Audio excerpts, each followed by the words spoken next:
A veces en la política hay cosas que no tienen sentido. A partir de la negativa de ir a la Cumbre de las Américas en Los Ángeles, cruzado con temas energéticos, comerciales, migratorios y de seguridad, el gobierno de México y el presidente López Obrador han entrado en un conflicto con muchos sectores del poder de la Unión Americana.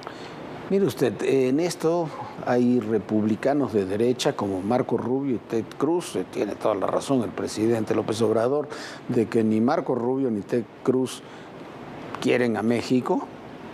Desde muchos años atrás no es ninguna novedad, son muy conservadores, pero tienen esos mismos personajes, nos guste o no nos guste, tienen enorme peso en el Congreso y sobre todo en el Partido Republicano. Y demócratas tan destacados como Bob Menéndez, que es de origen cubano, pero es un demócrata con todas las credenciales, es un legislador de muchos años, no es conveniente pelearse con él, porque entre otras cosas es un legislador en algunas cosas progresistas, también que encabeza comités muy importantes en el Capitolio y que tiene interlocución con todos ellos, con empresas, sobre todo energéticas, y particularmente por las características de estos tres personajes, con agencias de seguridad de la Unión Americana. Así están las cosas en esta semana que fue muy complicada entre la Presidencia de la República y distintas autoridades de la Unión Americana en el marco del rechazo presidencial de ir a la Cumbre de Los Ángeles. La migración masiva estuvo en la agenda de la Cumbre de las Américas. Se habló de la necesidad de que todos los países ayuden a disminuir el éxodo de personas y de crear mejores condiciones de desarrollo en las naciones que los expulsan. En la cita no estuvo el presidente Andrés Manuel López Obrador, quien en las últimas semanas ha hablado de impulsar la unidad en la región. Aseguró que su decisión de no asistir no buscó alentar un bloqueo a la cumbre, pero no está de acuerdo con las políticas intervencionistas. Y si bien López Obrador no se encontró con Joe Biden en la ciudad de Los Ángeles, la comunicación entre Estados Unidos y México ha sido constante desde que el demócrata llegó a la Casa Blanca.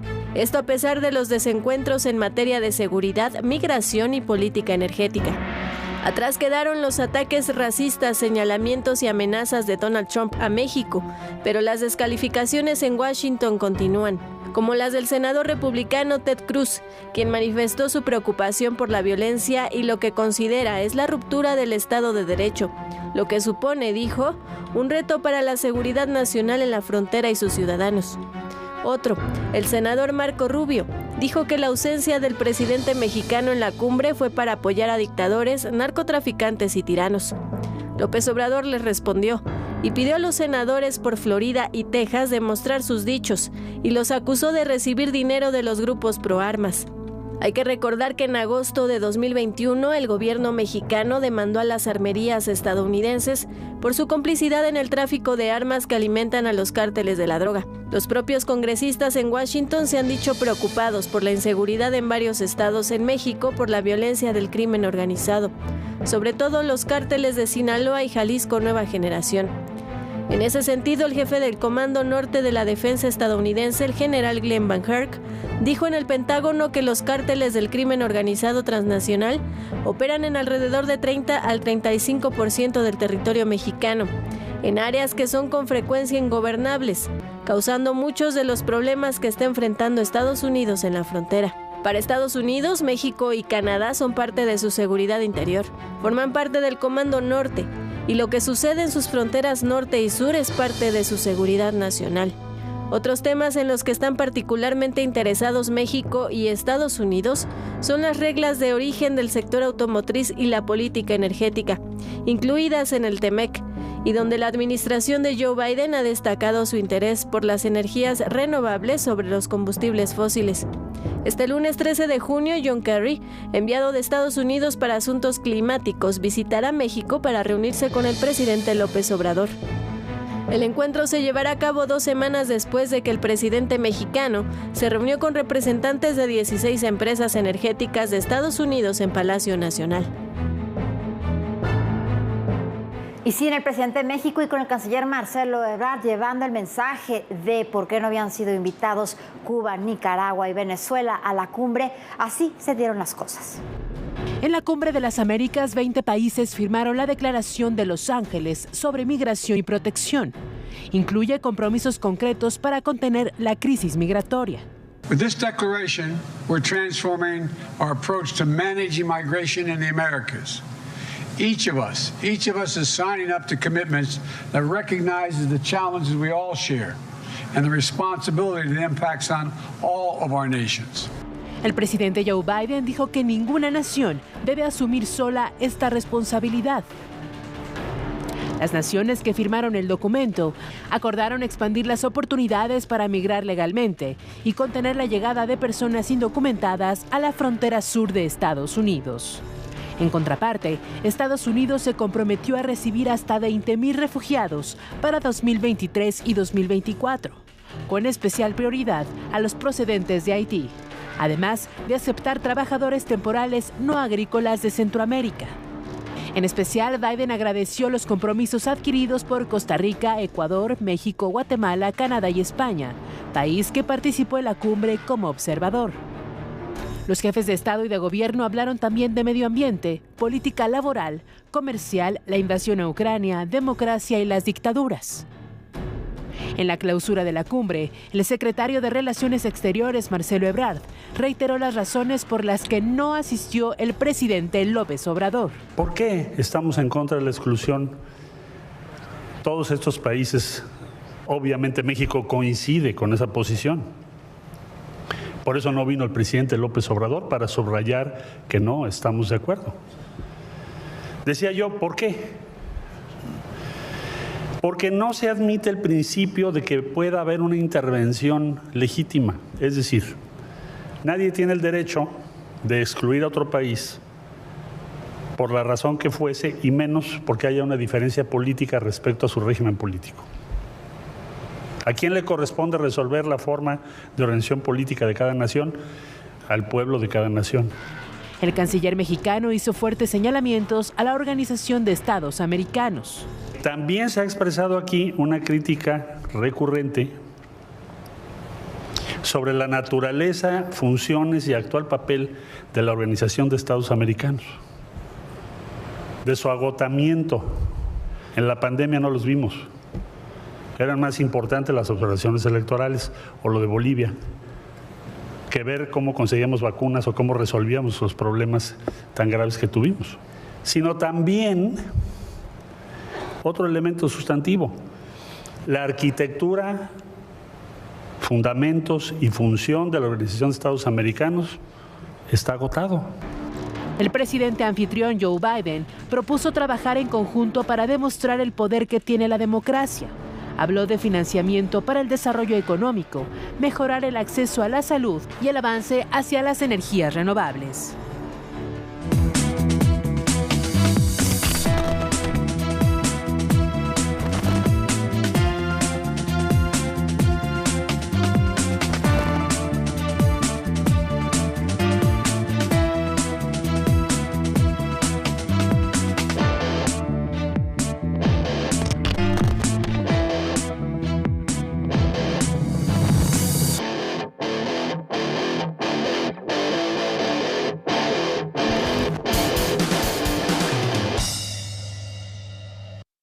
Jorge estuvo el día de ayer visitando los narcolaboratorios en la Sierra de Sinaloa, ahí muy cerca de Cozalá, que han sido decomisados en estos días por el ejército mexicano. El lunes le presentaremos un gran reportaje al respecto, pero esto es parte de lo que vio allá en la tierra del Chapo Guzmán.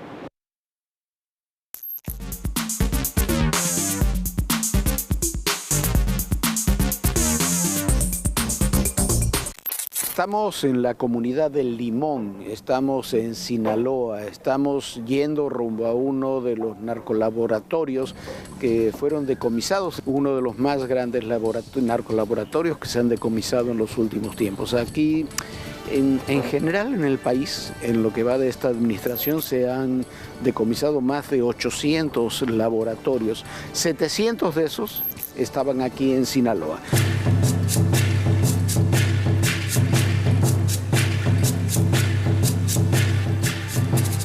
A ver, coronel, ¿por qué no nos explica?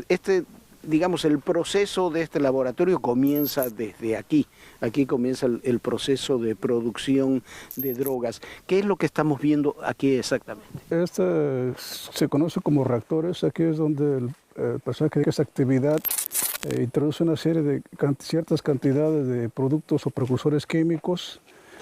Al ingresarlos dentro de este contenedor, los cierran herméticamente, lo prenden gas, ellos le llaman cocinar. Es donde cocinan, como donde se exactamente, dice, ¿no? donde Aquí. cocinan.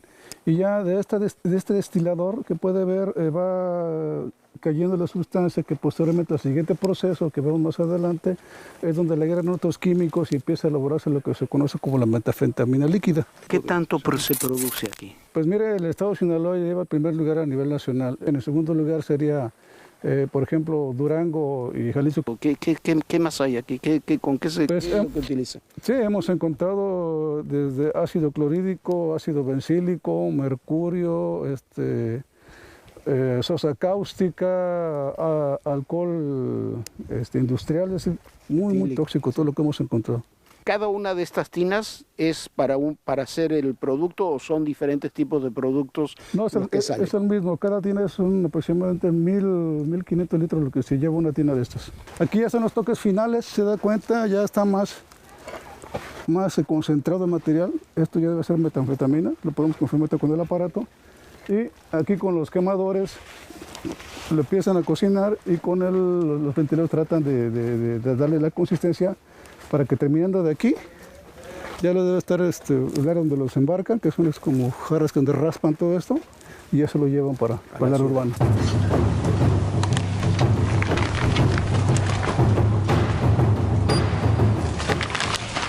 Metanfetamina. Y aquí ya se ve la gráfica. Es el proceso. Esto ya es todo esto ya es el último proceso. Después esto le echan otro químico para que se haga sólido. Ya lo conocen como el cristal. Que sería esta parte de aquí. Eso es lo que se vende. ¿Cómo se vende? ¿Se vende la piedra completa? Hacen bolsitas de dosis individuales, 3, 4 miligramos, hacen bolsitas de 10 miligramos, bolsas de kilo, depende cómo lo vayan a comercializar. Así es. Y el próximo lunes en Todo Personal, este reportaje especial sobre los narcolaboratorios en Sinaloa. Vamos a otro tema. ¿Qué es lo que está pasando con las organizaciones como por ejemplo estas iglesias La Luz del Mundo que decidan mantener como su líder espiritual desde la cárcel a un abusador de menores confeso? De esto y mucho más van a hablar el día de hoy Jorge Fernández y el maestro Raúl Quintanilla en La Hoguera del Poder.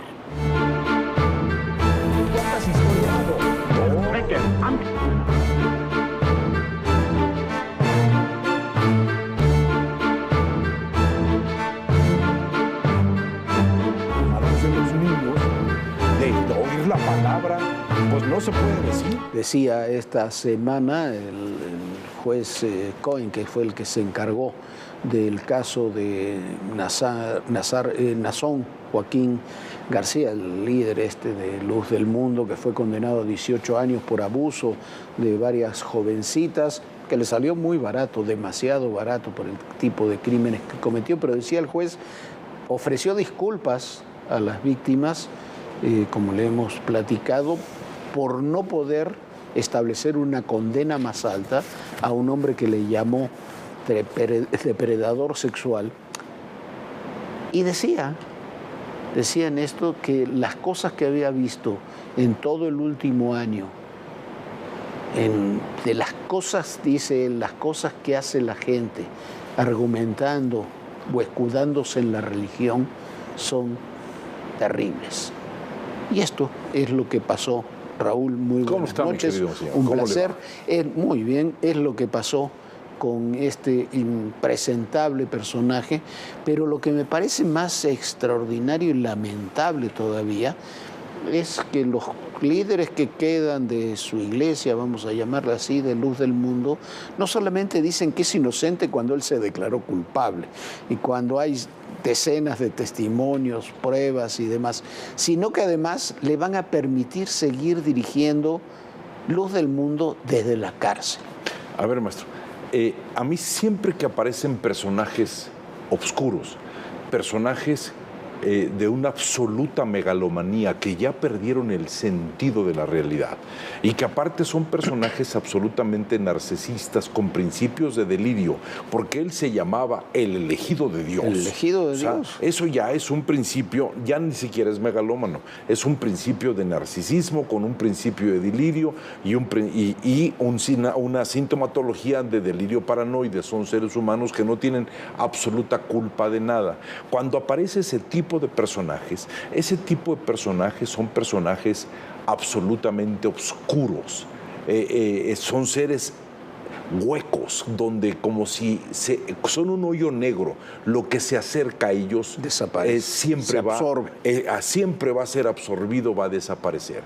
Sin embargo, a mí los que más me preocupan no son estos, son los segundos y son los terceros, los psicofantes, maestro, los delirantes que están con ellos, no exclusivamente porque crean en ellos, sino porque hay conexiones de carácter de poder, donde ellos, estos psicofantes, estos delirantes seguidores, están teniendo que cuidar un negocio, un sector de un crimen organizado, porque eso no tiene que ver con la religiosidad. Entonces, estos son los que se encargan de mantener y de ser absolutamente crueles con la población, y me recuerda a mí inclusive a un libro que yo estudié que se llama Bestias Nazis, donde el estudio es sobre cómo los seres humanos, los alemanes normales, en cuanto tenían que vestirse en un uniforme y les daban un manejo de poder sobre determinados campos de concentración,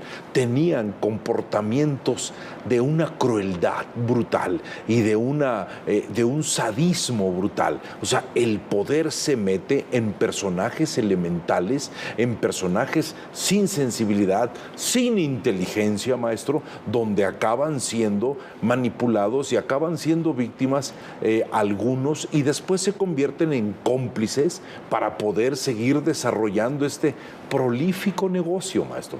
Estos que dicen que lo van a seguir ahí es porque saben que no pueden escaparse tan fácil de toda esta red, que voy a llamarle, y no sé si esté bien, una red criminal, donde hay una serie de delitos perfectamente planteados que no tiene que ver con la religiosidad humana, maestro. No, y además están planteados en el juicio de Estados Unidos, están planteados, a mí me asombra.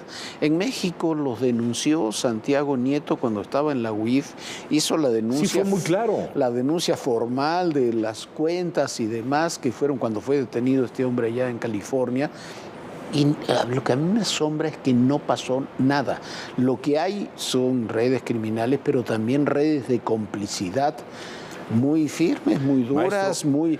Este señor, muy poco antes de ser detenido en California, le habían prestado Bellas Artes para hacerse un auto-homenaje de cumpleaños, y ahí fueron muchos políticos, ahí fue Martí Batres, secretario de gobierno, y fueron senadores, y fueron diputados. ¿Por qué? Porque tienen, según yo, 3 o 4 diputados federales y por lo menos 2 o 3 senadores cercanos. Ahora, maestro, en este país, cuando alguien quiere hacer un cambio, o cuando alguien quiere hacer una reforma, o cuando alguien quiere modificar cosas, siempre va a tocar un interés creado.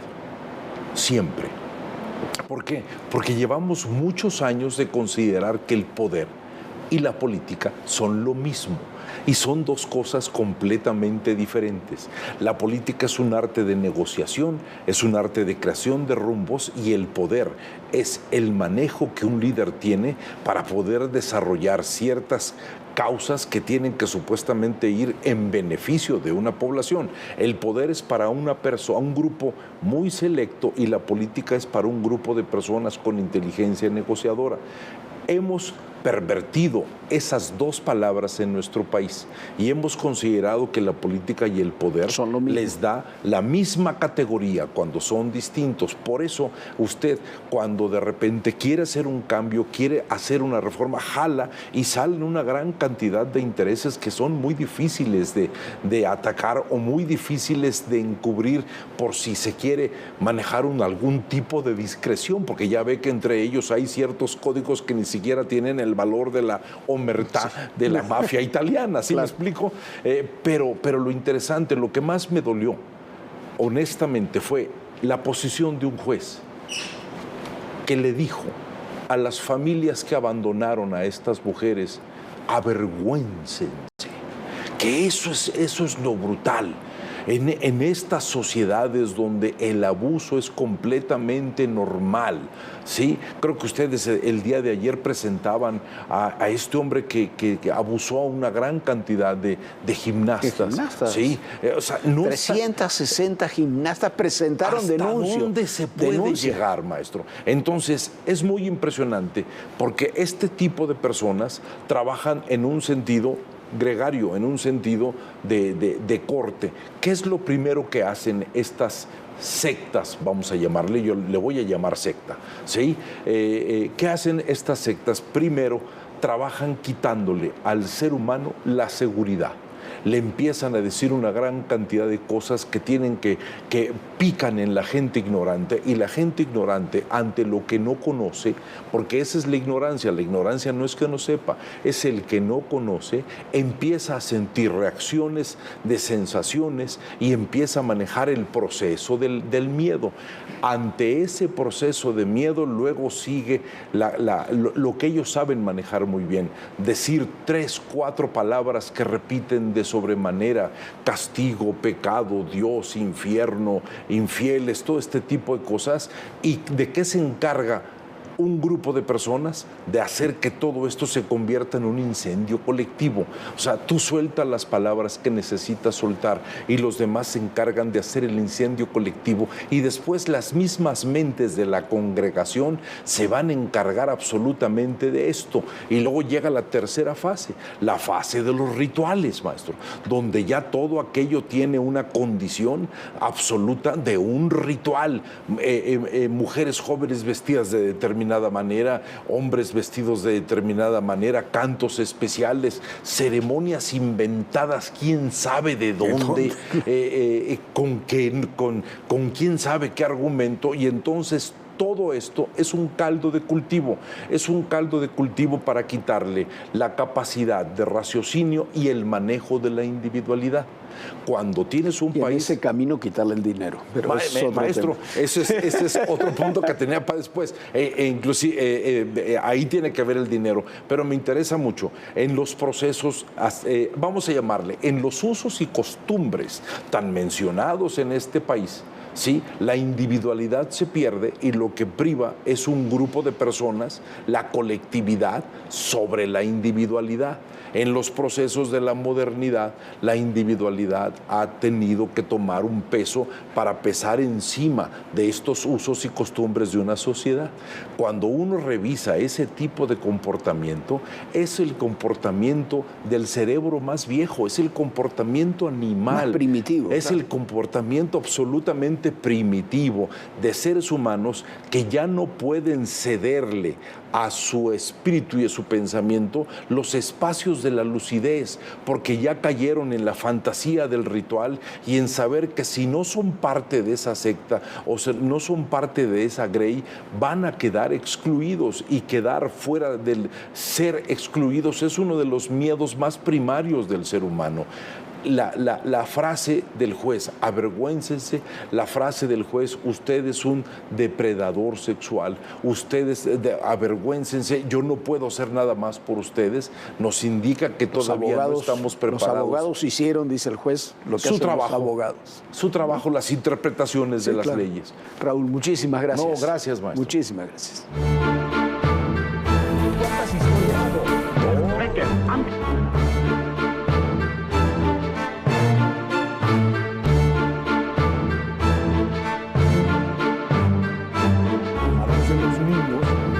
De oír la palabra pues no se puede decir. Bueno, y como siempre, antes de despedirnos, todos los viernes, qué ver, qué oír y qué leer este fin de semana.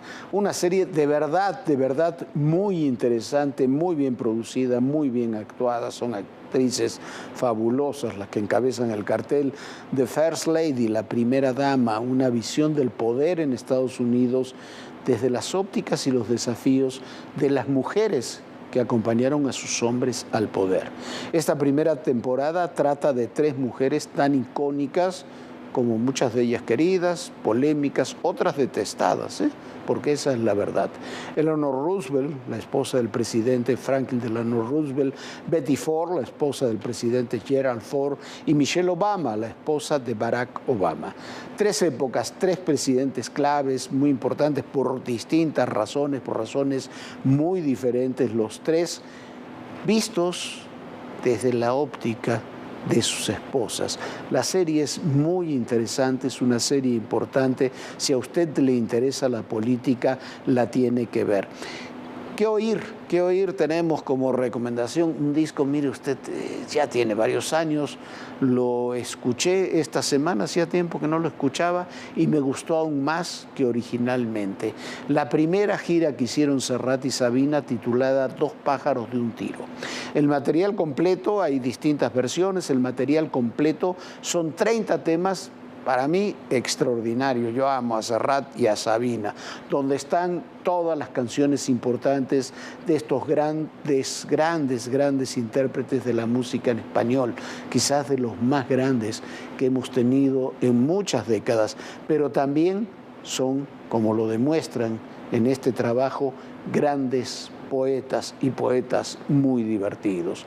¿Qué leer? Le recomiendo un ensayo importante también para esta época, El ocaso de la democracia, de Anne Applebaum, una obra imprescindible de esta escritora polaca que vive en los Estados Unidos, que nos explica otra vez cómo se está acabando desde dentro, como sucede en muchas de nuestras naciones, en nuestro continente, cómo se está socavando desde dentro tanto la democracia como el libre mercado. Un libro muy fácil de leer, muy interesante, con muchos datos, enfocado sobre todo en Europa, pero que tiene muchas repercusiones a lo que pasa en América Latina. Bueno, Jorge, en el ocaso de la democracia, efectivamente estamos viendo estos cambios que se están dando tan radicalmente en estos momentos, y en esta película de las 3 primeras damas es muy importante y es interesante ver cómo ha sido diferente cada época según las circunstancias y según lo que les ha tocado vivir a cada una de ellas.